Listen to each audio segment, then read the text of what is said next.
चलिए हम लोग अब शुरू करते हैं भारत का भौतिक विभाजन, भारत के प्राकृतिक प्रदेश। ठीक है, आइए हम लोग पढ़ते हैं। पाराचुंबकीय अध्ययन की वह शाखा है जो कि चट्टानों अवसादों में निर्माण के समय संरक्षित गुणों का अध्ययन करती है। विज्ञान की यह शाखा प्राचीन भूवैज्ञानिक घटनाओं का अध्ययन करती है। ठीक है, पाराचुंबकीय क्या करता है भैया? चट्टान अवसाद निर्माण के अन्य समय संरक्षित गुणों का अध्ययन करता है एवं प्राचीन भूवैज्ञानिक घटनाओं का भी अध्ययन में सहायक होती है। पृथ्वी के चुंबकीय क्षेत्र का अध्ययन भी पराचुंबकीय चुंबकत्व के माध्यम से किया जाता है। ठीक है, अल्फ्रेड वेगनर ने महाद्वीपीय और अल्फ्रेड वेगनर ने, याद रखिए, अल्फ्रेड वेगनर ने क्या किया था भैया? महाद्वीपीय विस्थापन सिद्धांत दिया था। महाद्वीपीय विस्थापन सिद्धांत किसने दिया था भैया? अल्फ्रेड वेगनर ने दिया था। ठीक है, यह प्रमाणित करने के लिए भी कि पराचुंबकीय अध्ययन को आधार बनाया जाता गया है। महाद्वीपीय विस्थापन सिद्धांत के अनुसार भारतीय स्थल पिंड गोंडवाना लैंड का भाग है। देखिए, महाद्वीपीय विस्थापन सिद्धांत किसने दिया भैया? अल्फ्रेड वेगनर ने दिया। इन्होंने कहा कि गोंडवाना, भारत का जो ये स्थल पिंड है, ये गोंडवाना लैंड का भाग है। ठीक है, गोंडवाना भूभाग के विशाल क्षेत्र में भारत, ऑस्ट्रेलिया, अफ्रीका, दक्षिण अफ्रीका, अंटार्कटिका क्षेत्र शामिल होता है। ये मध्यवर्ती मध्यजीवी कल्प में संवहनी धाराओं द्वारा गोंडवाना लैंड को अन्य टुकड़ों में विभाजित कर दिया गया। बताइए, बोलेगा गोंडवाना लैंड कौन सी धाराओं के द्वारा अन्य टुकड़ों में विभाजित हो गया? तो भैया संवहनी धाराओं के द्वारा। ठीक है, इस विभाजन के फलस्वरूप भारतीय प्लेटें गोंडवाना भूमि से अलग होने के बाद उत्तर दिशा की ओर विस्थापित होने लगी है। उत्तर दिशा की ओर विस्थापन के परिणाम स्वरूप भारतीय प्लेटें अपने अधिक से अधिक विशाल प्लेटें यूरेशियन प्लेटों से टकराई। ठीक है, इस टकराव के कारण इन दोनों प्लेटों के बीच क्या हुआ? तेथिस सागर के अपसारी चट्टान बलित होकर हिमालय अथवा पश्चिमी पश्चिमी एशिया की पर्वत श्रृंखला के रूप में विभाजित है। देखिए, ये जो यूरेशियन प्लेट और जो है ना भारतीय प्लेट जब टकराया ना, ये तेथिस उसके बीच जो टकराया तो उसके बीच तेथिस सागर था। जैसे टकराया तो क्या हुआ? उसका जो अपसादी चट्टान है वह वलित होकर ऊपर उठ गया। जो अब वलित के ऊपर से हिमालय का निर्माण कर दिया उठ के। ठीक है, हिमालय का निर्माण कर दिया। चलिए आगे बढ़ते हैं। हिमालय की पूरी पर्वत श्रृंखला एक युवा स्थलीकृत को दर्शाता है। ठीक है, इसमें ऊंचे शिखर, गहरी घाटियां, तेज बहने वाली नदियां, हिमालय के तराई क्षेत्र में पाताल तोड़ कुएं भी पाए जाते हैं। तेथिस सागर के हिमालय के रूप में ऊपर उठने तथा प्रायद्वीपीय पठार के उत्तरी किनारे के बीच धंसने के कारण एक बृहद द्रोणी का निर्माण हुआ है। इस समय संसदीय बेसिन उत्तर के पर्वतों, प्रायद्वीपीय पठारों से बहने वाली नदियों, अपसादी निक्षेपों को धीरे धीरे करके भरा गया। ठीक है, इस प्रकार जलोढ़ निक्षेपण से निम्नलिखित एक विस्तृत समतल भूभाग भारत के उत्तरी मैदान के रूप में विकसित हो गया। ठीक है, भारत भूभाग में प्रायद्वीपीय पठार पृथ्वी की सतह तक प्राचीनतम भाग है। प्रायद्वीपीय भाग भारत का सर्वाधिक स्थिर भाग है। ठीक है, प्रायद्वीपीय पठार आग्नेय रूपांतरित शैलों वाली कम ऊंचाई वाली पहाड़ियों एवं चौड़ी घाटियों से बना है। ठीक है, मेघालय पठार प्रायद्वीपीय पठार का बही सराई आउटलायर है। ठीक है, यह एक समतल भूमि है। ठीक है, जो भ्रंशन के कारण भारतीय महाद्वीप से मालदा गैप द्वारा पृथक हो जाता है। ठीक है, भारत के पश्चिमी तट का निर्माण जो है भूमि के उत्थान एवं निर्गमन के कारण हुआ है। ठीक है, भारत के पश्चिमी तट का निर्माण किससे हुआ है? भूमि के उत्थान एवं निर्गमन के कारण हुआ है। ठीक है, भारत की भूमि बहुत ही अधिक भौतिक विभिन्नता को दर्शाता है, इसलिए भारत को 4 प्राकृतिक प्रदेशों में विभाजित किया जाता है। ठीक है, चलिए हम लोग आगे आते हैं। उत्तर का पर्वतीय क्षेत्र में भी करते हैं, फिर विशाल मैदान में प्रायद्वीपीय पठार तथा तट एवं द्वीप में। इसके अतिरिक्त भारत के शैल स्तर पर क्रमशः उच्चावाच और विवर्तनीय प्रक्रमणों के आधार पर 3 प्रमुख और 6 उपभौतिक भूआकृति प्रदेशों में बांटा गया है। ठीक है, चलिए देख लीजिए भैया। उत्तर पूर्वी पर्वतमाला, उत्तर भारत का मैदान, मरुस्थल, प्रस्थल, उसके बाद प्रायद्वीपीय पठार। ठीक है, धारवाड़ क्रम की चट्टानों का निर्माण आर्कियन क्रम की चट्टानों के रूपांतरण अथवा भ्रंशन के साथ हुआ है। ये सिलिकाएं अत्यधिक धात्विक और जिनमें सोना, लोहा, मैग्नीज, अभ्रक, कोबाल, क्रोमियम, तांबा, टंगस्टन, सीमा आदि खनिज प्राप्त होते हैं। ठीक है, कुरुप्पा क्रम की चट्टानों का निर्माण धारवाड़ क्रम की चट्टानों के बाद हुआ है। विंध्यन क्रम की चट्टानों का निर्माण कुरुप्पा क्रम की चट्टानों के बाद हुआ है। ठीक है, चूने का पत्थर, बलवा पत्थर, चीनी मिट्टी आदि प्राप्त होती है। विंध्यन क्रम की चट्टानों काफी समय बाद गोंडवाना क्रम की चट्टानों का निर्माण हुआ है। भारत का अधिकांश कोयला गोंडवाना क्षेत्र से प्राप्त होता है। इस क्षेत्र का कोयला उच्च श्रेणी का होता है। गोंडवाना क्षेत्र से कोयला के उच्च श्रेणी का होता है। ठीक है, यहाँ के सर्वाधिक बिटुमिनस कोयला का प्राप्ति होता है, इसमें सल्फर की मात्रा न्यूनतम होती है। चलिए अब क्वेश्चन देखते हैं हम लोग।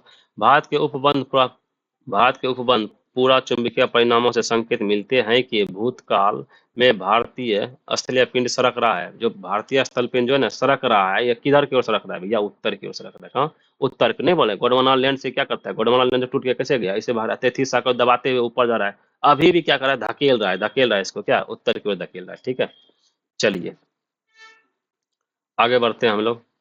आगे देखिए, महाद्वीपीय विस्थापन सिद्धांत किसने दिया था? वेगनर साहब ने दिया था। उन्होंने कहा था भारतीय स्थल पिंड गोंडवाना लैंड का भाग है। ठीक है, गोंडवाना लैंड में दक्षिण अमेरिका, अफ्रीका, अंटार्कटिका, ऑस्ट्रेलिया और भारत का ये स्थल पिंड के रूप में जुड़े हैं।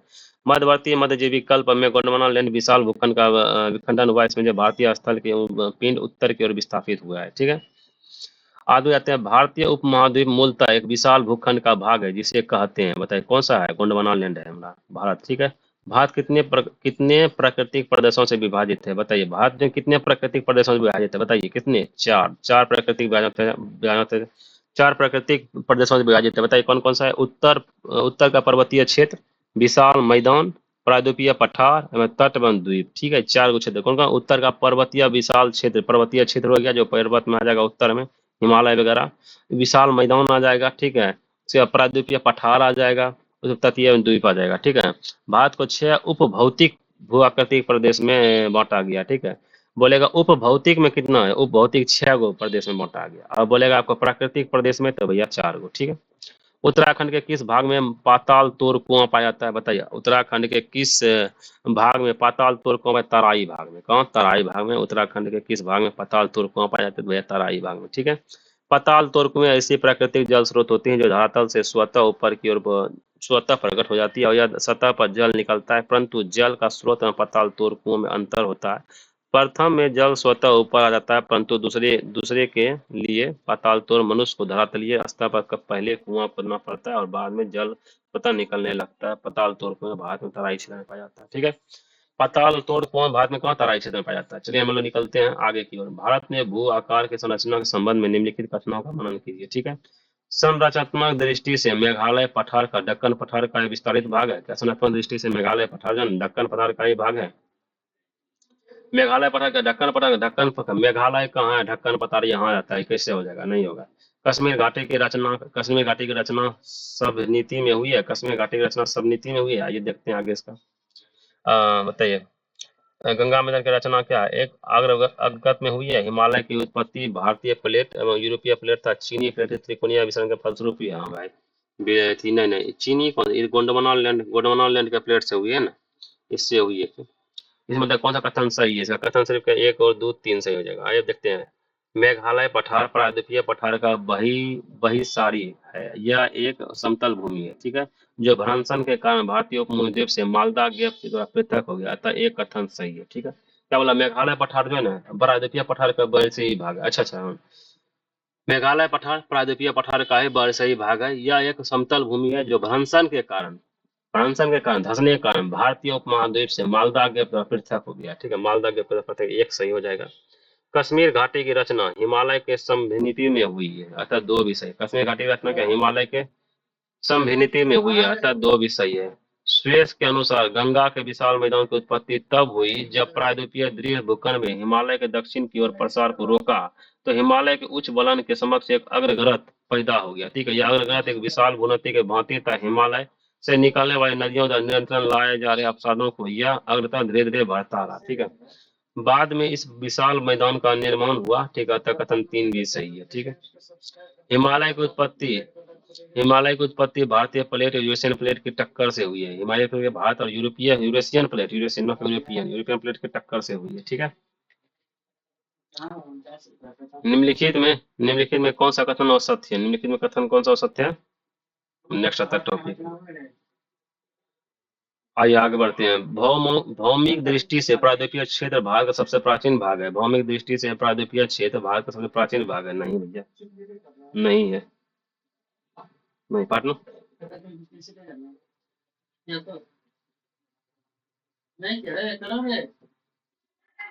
ठीक है, बी नंबर। हिमालय विश्व में सबसे नवीनतम वलित पर्वतों को प्रदर्शित करता है। बताइए, हिमालय विश्व में सबसे नवीनतम वलन? नहीं भैया, नवीनतम हाँ भैया, नवीनतम वलित हैवे क्या है? ठीक है, यह भौमिक दृष्टि से प्रायद्वीपीय क्षेत्र भारत का सबसे प्राचीन भाग है। हाँ भाई, सबसे प्राचीन भाग है भैया, भौमिक दृष्टि से प्रायद्वीपीय क्षेत्र भारत का सबसे प्राचीन भाग है। तो ये भी सही हो जाएगा, ये भी सही हो जाएगा।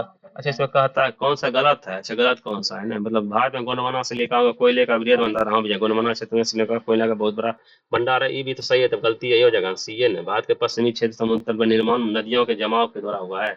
पश्चिमी क्षेत्र जो समुद्र तट का जो निर्माण हुआ था उन्हें नदियों के जमाव के कारण कहाँ से हुआ है? आइए देख लेते हैं। भारत के पश्चिमी समुद्र तट का निर्माण नदियों के जमाव के कारण दौरान नहीं हुआ है, बल्कि भूमि के उत्थान व निर्गमन के कारण हुआ है।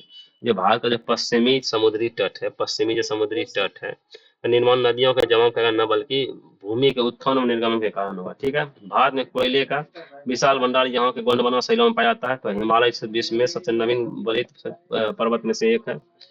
आइए हम लोग आगे बढ़ते हैं। दक्कन ट्रेप, सीधा इसका डिस्कशन देख लेते हैं।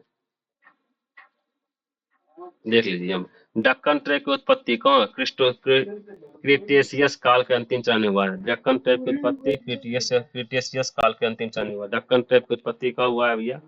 तो क्रिटेशियस काल के अंतिम में हुआ। क्रिटेशियस काल के अंतिम में पश्चिमी घाट पर्वत की उत्पत्ति सेनोजोइक से हुआ। सेनोजोइक से हुआ। अरावली पर्वत की उत्पत्ति कहाँ? प्रीकैम्ब्रियन युग से हुआ। अरावली पर्वत की उत्पत्ति, अरावली पर्वत क्या प्रीकैम्बियन से हुआ है। वहीं अगर बढ़ते पश्चिमी घाट की उत्पत्ति सेनोजोइक से हुआ है। दक्कन ट्रैप क्रिटेशियस, दक्कन आएगा, दक्कन क्या क्रिटेशियस। अरावली, अरावली हो जाएगा सबसे पुराना प्रीकैम्ब्रियन।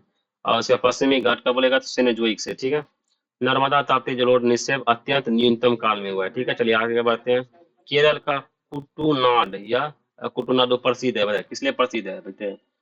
भारत का न्यूनतम ऊंचाई वाला क्षेत्र है। भारत का सबसे न्यूनतम ऊंचाई वाला क्षेत्र कौन सा है? केरल का कुटुनाड है, कुटुनाड। ठीक है।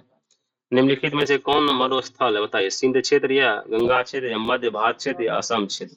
तो सिंधु क्षेत्र। सिंधु क्षेत्र जो क्या मरुस्थल बन गया। सिंधु क्षेत्र इधर हो जाएगा। यह और भारत का सिंधु क्षेत्र इधर हो जाता है पाकिस्तान के साइड में। वो क्या मरुस्थल से थोड़ा है ना, राजस्थान वगैरह सब उधर है ना, तो ये मरुस्थल क्षेत्र हो जाता है। ठीक है। भारत का विशाल मरुस्थल थार मरुस्थल है। ठीक है। जिसका विस्तार जो है भारत के राजस्थान राज्य पाकिस्तान में है। अतः तो कायदा ऐसा करा जाता है 2 लाख वर्ग किलोमीटर विस्तार इस क्षेत्र में पश्चिम में सिंधु द्वारा विसंचित क्षेत्र है। ठीक है। निम्नलिखित में कौन सा जिला धारवाड़ भूस्तर रचना वाला नहीं है? निम्नलिखित में कौन सा जिला धारवाड़ भूस्तर रचना वाला नहीं है? नचना है। मुंगेर तो धारवाड़ जिला में आता है, जमुई में आता है, नवादा में आता है, लेकिन रोहतास जो है ना धारवाड़ वाला क्षेत्र नहीं होता है। ठीक है। धारवाड़ क्षेत्र रोहतास नहीं है। ठीक है। आगे बढ़िए। बिहार में क्या धारवाड़ भूस्तर रचना वाले जिले दक्षिणी पूर्वी बिहार के अंतर्गत आते हैं। इनमें से मुंगेर, नवादा, जमुई जिले शामिल है।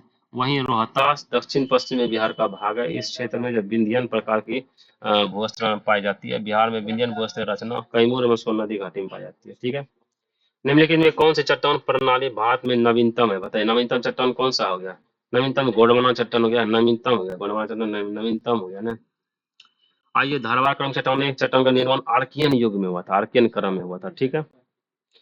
और रूपांतरण इसका भ्रंश से हुआ। यह शिलाएं अत्यधिक धात्विक है, इसमें अधिक धात्विक है। ठीक है। कुरुप्पा क्रम की चट्टानों का निर्माण धारवाड़ क्रम चट्टानों के निर्माण के बाद हुआ है। विंध्यन क्रम की चट्टानों का निर्माण कुरुप्पा क्रम की चट्टान के बाद हुआ है। ठीक है। चलिए आगे बढ़ते हैं हम लोग। जेडी डाना ने भारतीय उपमहाद्वीप के चट्टानों को भूगर्भिक इतिहास के लिए एक विशेष भूगर्भिक समय का मापक तैयार किया है। बताइए। बोले जेडी डानो ने भारतीय उपमहाद्वीप के चट्टानों के भूगर्भिक इतिहास के लिए एक विशेष भूगर्भिक समय का मापक तैयार करना है। भूगर्भिक समय मापक के अनुसार अनुसार भारतीय चट्टानों को आर्कियन, पैंगनी, द्रविड़ तथा आर्कियन युग में विभाजित किया। हाँ, ये तो बल्कि सही है।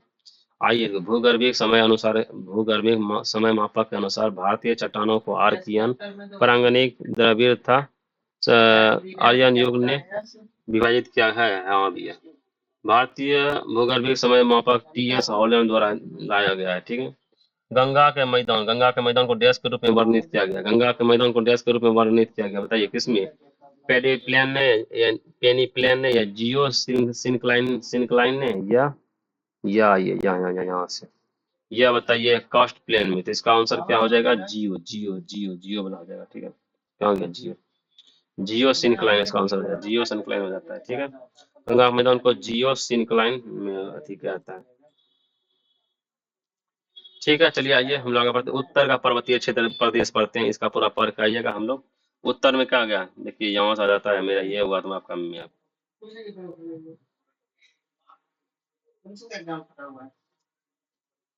ऐसे करके भारत का आता है।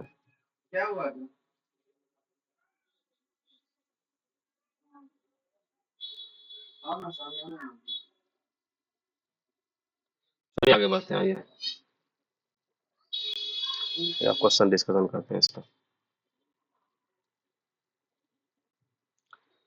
कहा जाता है नीचे कथन नीचे दिए कोट को निम्न वक्तव्यों द्वारा विचार कीजिए तथा सही उत्तर का चयन कीजिए। ठीक है, हिमालय से निकलने वाली सभी नदियां सतत वाहिनी है क्या? हिमालय से निकलने वाली सभी नदियां सतत वाहिनी है भैया? सतत वाहिनी तो है भैया। हिमालय अपनी वर्षा का अधिकांश दक्षिणी पश्चिमी मानसून से प्राप्त करता है। हिमालय जो है अपनी वर्षा का अधिकांश दक्षिण पश्चिम का हो गया, दक्षिण और पश्चिम इधर से, हाँ भाई बिल्कुल करता है। लेकिन ये यार दोनों सही है, लेकिन एक दूसरे का व्याख्या नहीं करता है। ठीक है, देखिए यहाँ हिमालय से निकलने वाली सभी नदियां सतत वाहिनी है। इसका प्रमुख कारण है इन नदियों से उद्गम स्रोत का हिमालयों द्वारा स्थित होना है। ठीक है, उसका हिमालय अपनी वर्षा का अधिकांश भाग दक्षिण पश्चिम मानसून से ही प्राप्त करता है। अतः कथन एवं कारण दोनों ही सत्य है, परंतु कथन के सही व्याख्या तो नहीं करता है। हिमालय से निकलने वाली नदियां सतत वाहिनी है, हाँ ये सतत वाहिनी है। हिमालयन नदियों का उद्गम स्रोत हिमालयों में स्थित है, हाँ बिल्कुल सही है। दोनों दोनों इसका सही हो जाएगा। चलिए, हिमालय की रचना समांतर वलय श्रेणी से हुई है, जिसमें से प्राचीनतम श्रेणी है हिमालय की जो रचना हुई है भैया वो बृहत हिमालय श्रेणी से हुई है। किससे? बृहत हिमालय श्रेणी से हुई है। ठीक है, ये थे देखो, उपयोग का अनुसार बृहत हिमालय सबसे प्राचीनतम श्रेणी है। ठीक है, ये है ओलिगोसिन युग का है। ठीक है, इसके पश्चात लघु हिमालय श्रेणी जो है ना, लघु हिमालय श्रेणी है तथा शिवालिका सबसे नवीनतम नवीनतम है। शिवालिका सबसे नवीनतम है। ठीक है, बृहत लघु व शिवालिका हिमालय श्रेणी का उत्थान तरसरी काल के युग से हुआ है। ठीक है, देश के अधिकांश भाग में साइबेरियन से आने वाली शीत लहरों का अनुभव होता है। बिल्कुल होता है, एकदम बिल्कुल सही है ये। सिंधु गंगा मैदान इतनी सुविस्तृत जलोढ़ मृदा से वंचित होती है। इतनी सुविस्तृत जलोढ़ मृदा से वंचित होती है सिंधु गंगा, हाँ सिंधु गंगा जलोढ़ मृदा से वंचित। ठीक है, मानसून का प्रतिरूपी वर्तमान प्रतिरूप से भिन्न भिन्न होता है। मानसून का प्रतिरूपी वर्तमान प्रतिरूप से भिन्न भिन्न होता है, बिल्कुल। यदि यदि हिमालय पर्वत श्रेणियां नहीं होती तो भारत के अधिकांश भाग के साइबेरिया से आने वाली शीतलहरों का अनुभव होता। सिंधु गंगा नदी मैदान इतनी सुविस्तृत जलोढ़ मृदा से वंचित होता था। मानसून का प्रतिरूपी वर्तमान प्रतिरूपी से भिन्न भिन्न होता है। ठीक है, उत्तर भारत में उप हिमालय के क्षेत्र में सहारे फैले समतल मैदान को क्या कहा जाता है? ठीक है, उत्तर भारत में जो उप हिमालय के क्षेत्र में उस क्षेत्र के सहारे फैले समतल मैदान, जो समतल मैदान है उसको क्या भांवर क्षेत्र कहते हैं। उसको क्या बोलते हैं? भांवर क्षेत्र। पुरानी मिट्टी से होती है। ठीक है, पुरानी मिट्टी का क्षेत्र होता है। हिमालय का पर्वत प्रदेशीय प्रदेश है। देखा, हिमालय का पर्वत प्रायद्वीपीय प्रदेश है। कैसा है भैया? शिवालिका। कैसा है? शिवालिका। ठीक है, हिमालय का पर्वत प्रदेशीय है, परदीय प्रदेश है। कैसा? ये शिवालिका। देखो, हिमालय का पर्वत पदीय प्रदेश शिवालिका श्रेणी के दक्षिण भाग पर स्थित है। ये हिमालय की सबसे दक्षिण श्रेणी है। शिवालिका उत्तर ढालों तथा लघु लघु हिमालय के दक्षिण ढालों के मध्य अनेक चौगस द्वारा अपनी संरचना घटित होती है। ठीक है, शिवालिका पाया निम्नलिखित में किसकी हिस्सा है? बताइए, शिवालिका किसकी हिस्सा हो जाएगा भैया? हिमालय का हिस्सा है। शिवालिका हिमालय का हिस्सा है। शिवालिका हिमालय का हिस्सा है। ठीक है, चलिए आइए यहाँ पे। शिवालिका सेना का निर्माण हुआ है। कब हुआ भैया शिवालिका सेना का? सेनोजोइक काल में नहीं हुआ, सेनोजोइक काल में हुआ था शिवालिका सेना का शिवालिका श्रेणी का निर्माण कब हुआ? सेनोजोइक काल में हुआ। ठीक है, शिवालिका श्रेणी की ऊंचाई कितना हो गया? शिवालिका श्रेणी की ऊंचाई कितना हो गया भैया? इसकी जो ऊंचाई हो गया 900 से 1100 मीटर है करीब। 900 से 1100, 850 से मार दीजिए, 850 1200 किलोमीटर के मध्य हो जाएगा। ठीक है, ठीक है, उप हिमालय शिवालिका श्रेणी हिमालय की सबसे दक्षिण श्रेणी, जिसकी औसत ऊंचाई कितना 900 से 1100 मीटर के मध्य है। हालांकि शिवालिका श्रेणी की औसत ऊंचाई प्रादेशिक विभिन्नता में पाई जाती है। ठीक है, कुमाऊं हिमालय निम्नलिखित में किन नदियों के बीच पाई जाती है? कुमाऊं हिमालय जो है ना सतलज और काली नदी के बीच में पाई जाती है। सतलज और काली नदी के बीच में कुमाऊं हिमालय पाई जाती है। ठीक है,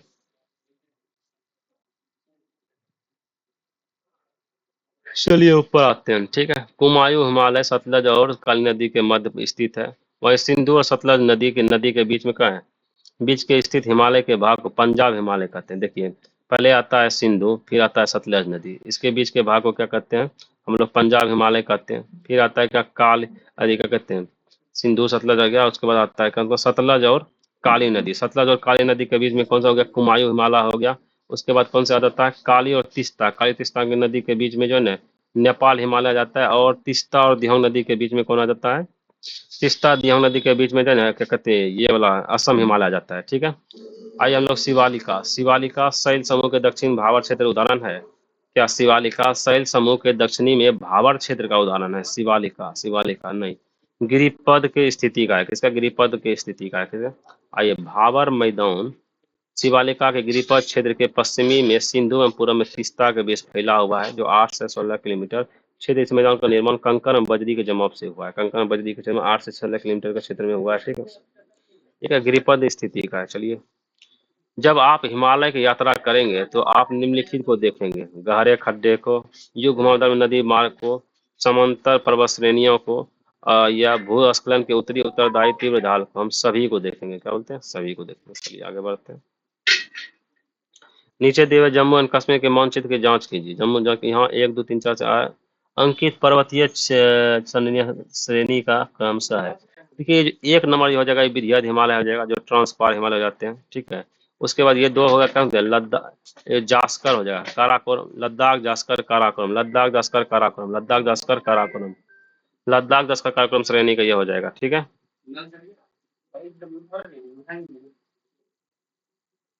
काराकोरम आ जाएगा, फिर लद्दाख आ जाएगा, फिर जास्कर आ जाएगा, फिर पीर पंजाल हो जाएगा, ठीक है। आगे बढ़ते हैं। लघु हिमालय स्थित है, बताइए लघु हिमालय कहाँ स्थित है भैया? शिवालिका और महान हिमालय के बीच में क्या है? लघु हिमालय है। शिवालिका और महान हिमालय के बीच में कौन है? लघु हिमालय है, ठीक है। पश्चिमी भाग में हिमालय की श्रेणियों का दक्षिण भाग से उत्तर की ओर निम्नलिखित में कौन सा क्रम है? देखिए, पश्चिम भाग से हम चलेंगे किधर? उत्तर की ओर। पश्चिम भाग से उत्तर की ओर चलेंगे, कौन आ जाएगा भैया? तो पहले आ जाएगा शिवालिका आएगा, फिर लघु हिमालय आएगा, फिर महान हिमालय आएगा। पश्चिम भाग में हिमालय की श्रेणियों का दक्षिण से उत्तर, तो दक्षिण से उत्तर जाइएगा, दक्षिण से उत्तर, नीचे से ऊपर की ओर जाए। नीचे से कौन? शिवालिका जाता है, फिर आता है लघु हिमालय, फिर महान हिमालय आ जाता है, ठीक है। फिर उसके बाद आता है कौन? बृहद हिमालय, और उसका ट्रांस हिमालय आता है, ठीक है। आगे बढ़ते हैं हम लोग। निम्नलिखित में कौन सबसे नवीन पर्वत श्रेणी है भैया? नवीन पर्वत श्रेणी हम लोग कौन? शिवालिका है भैया, नवीन पर्वत शिवालिका है। आइए, और दोले की उच्चावास आकृति पर ध्यान दीजिए। जास्कर पर्वत श्रृंखला, सिलौधर पर्वत श्रृंखला, लद्दाख पर्वत श्रृंखला, काराकोरम पर्वत श्रृंखला। तो दक्षिण से उत्तर की ओर क्रमशः धौलाधर, जास्कर, लद्दाख और काराकोरम स्थित है, ठीक है। सबसे काराकोरम सबसे ऊपर में जाएगा, उत्तर में, ठीक है। काराकोरम, फिर लद्दाख, फिर जास्कर, तो उसके बाद धौलाधर आता है। काराकोरम, लद्दाख और जास्कर श्रेणी ट्रांस हिमालय के क्षेत्र में स्थित है। किसमें? ट्रांस हिमालय के क्षेत्र में काराकोरम, लद्दाख, जास्कर स्थित है, जबकि धौलाधर पर्वत श्रृंखला लघु या मध्य हिमालय के बीच में स्थित है, ठीक है। निम्नलिखित में से उत्तर दिशा की ओर क्रम वाली पर्वत श्रेणी कौन सी है? उत्तर दिशा की ओर कौन जाएगा? उत्तर दिशा के पीर पंजाब पर्वत श्रेणी, जास्कर पर्वत श्रेणी, जास्कर पर्वत श्रेणी, लद्दाख पर्वत श्रेणी, काराकोरम पर्वत श्रेणी हो जाएगा, ठीक है। पीर पंजाब पर्वत श्रेणी, जास्कर पर्वत श्रेणी, लद्दाख, उसके बाद काराकोरम, ठीक है। ये हो जाएगा तुमको, आपको कौन सा? ये हो जाएगा उत्तर दिशा की ओर की क्रम वाली चट्टान हो जाएगा, ठीक है। चलिए आगे बढ़ते हैं हम लोग। निम्नलिखित समूह में कौन सा पूर्व से पश्चिम की ओर पर्वत श्रृंखलाओं का सही क्रम है? पूरब से पश्चिम की ओर। चलिए पूरब से पश्चिम की ओर चलेंगे, ठीक है। पूरब से इधर की ओर, ठीक है। इसमें आ जाएगा कौन? पहले कंचनजंगा हो जाएगा, हाँ, फिर एवरेस्ट आ जाएगा, हाँ, फिर अन्नपूर्णा हो जाएगा, फिर धौलागिरी आ जाएगा। ये तीनों सही हो जाएगा, ठीक है। उत्पत्ति की दृष्टि से निम्नलिखित पर्वत श्रेणियों में सबसे नवीनतम कौन सा है भैया? सबसे नवीनतम कौन है? पटकाई श्रेणी होगा। सबसे नवीनतम श्रेणी कौन हो गया? पटकाई श्रेणी होगा। उत्पत्ति की दृष्टि से सबसे नवीनतम श्रेणी कौन होगा? पटकाई श्रेणी हो जाएगा, ठीक है। चलिए आगे बढ़ते हैं। निम्नलिखित राज्यों में से कौन सा पटकाई पहाड़ियों से संलग्न नहीं है? पटकाई पहाड़ियों से कौन है?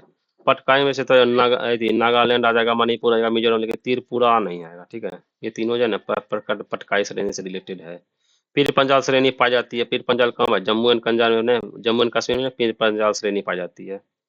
अटकल टनल से संबंधित निम्नलिखित घटनाओं का विचार कीजिए। अटल टनल से, अटल टनल से हो जाएगा।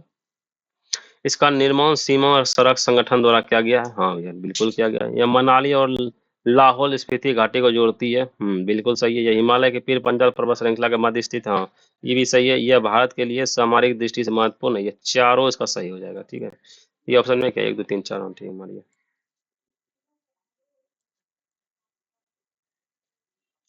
अटकल सुरंग, ठीक है। अटकल सुरंग भैया रोहतांग हिमाचल प्रदेश की लंबाई कितनी हो जाएगी? बताइए कितनी है इसका? 9.02 किलोमीटर है। अटकल रोहतांग सुरंग, रोहतांग हिमाचल प्रदेश की लंबाई कितनी है?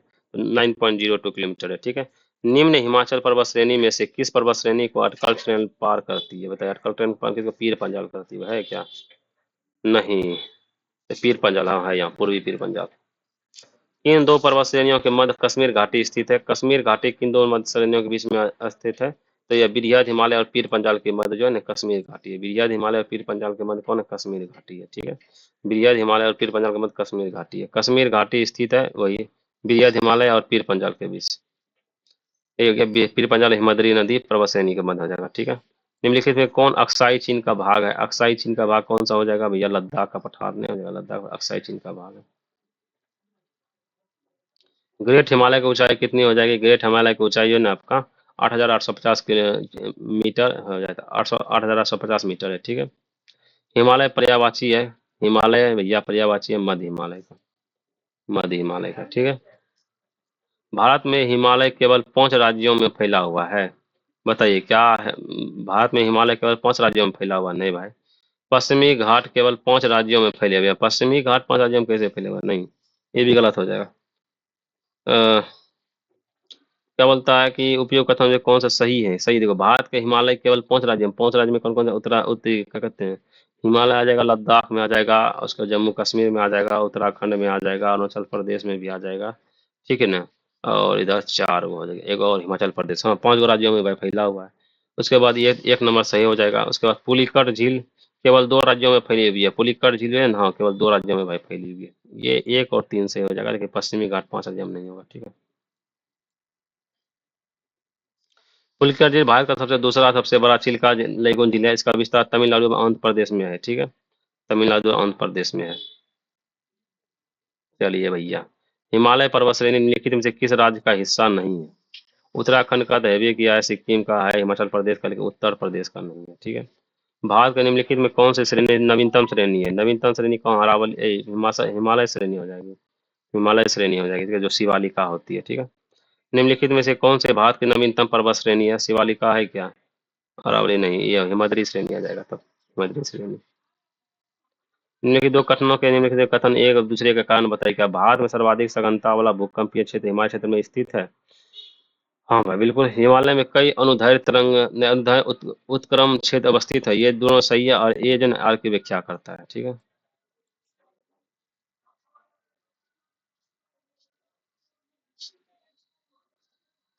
मणिपुर पहाड़ियों से घिरा हुआ इम्फॉल बेसिन एक सुंदर उदाहरण है। किसका बताइए, किसका उदाहरण है भैया? तो ये हो जाएगा सरोवरीय मैदान का, सरोवरीय मैदान का उदाहरण हो जाएगा। हिमालय पर्वत श्रेणी के संबंध में निम्नलिखित में कौन सा सही है? ठीक है, मुख्य हिमालय की परतदार चट्टानें जीवाश्महीन है। मुख्य हिमालय की परतदार चट्टानें जीवाश्महीन है। लघु हिमालय के परतदार चट्टानों में समुद्री जीव जंतु के जीवाश्म मिलते हैं। लघु हिमालय के परतदार चट्टानों में समुद्री जीव जंतु के जीवाश्म मिलते हैं। बाह्य हिमालय या शिवालिका हिमालय में मानव सभ्यता के अवशेष मिलते हैं। 3 नंबर तो सही हो जाएगा। यहाँ चट्टान भी हीन है, ये चट्टान तो हीन नहीं है, यहाँ पर बर्फ से ढका हुआ है। ठीक है, इसका जो आंसर हो जाएगा आपका बी नंबर। हाँ, ये बी नंबर को लग ही रहा था। 2 और 3 सही हो जाएगा। ठीक है, लेकिन एक और गलती, क्योंकि यहाँ पे ओनली बर्फ पाया जाता है। ठीक है, लघु हिमालय के पद्मा चट्टान समुद्री जीव जंतुओं के जीवाश्म मिलते हैं। हाँ भाई, मिलते तो हैं। वो कौन कौन सा रहता है? समुद्री जीव जो आता है उधर। हिमालय के किस भाग पर करेबा भूकारती पाई जाती है? करेबा भूकारती कौन है? कश्मीर हिमालय में पाई जाती है। करेबा भूकारती कौन? जम्मू कश्मीर हिमालय में पाई जाती है। कैलाश पर्वत निम्नलिखित से किस क्षेत्र में अवस्थित है? कैलाश पर्वत कहाँ अवस्थित? तिब्बत में अवस्थित है। ठीक है, निम्नलिखित पर्वत श्रृंखलाओं में कौन सी हिमालय पर्वत श्रेणी अवस्थित है? बताइए कौन सा अवस्थित है? बताइए बताइए फटाक से। 1 और 2 कौन सा हो गया? चोऊ और लोहत्सो, लोहत्सो ये दोनों जो हिमालय पर्वत श्रेणी में अवस्थित है। ठीक है, तो ये था हमारा आज का पर उत्तर भारत का पर्वतीय पर्वत श्रेणी। अब आता है दक्षिण भारत का पर्वत श्रेणी। ठीक है, दक्षिण भारत का पर्वत श्रेणी,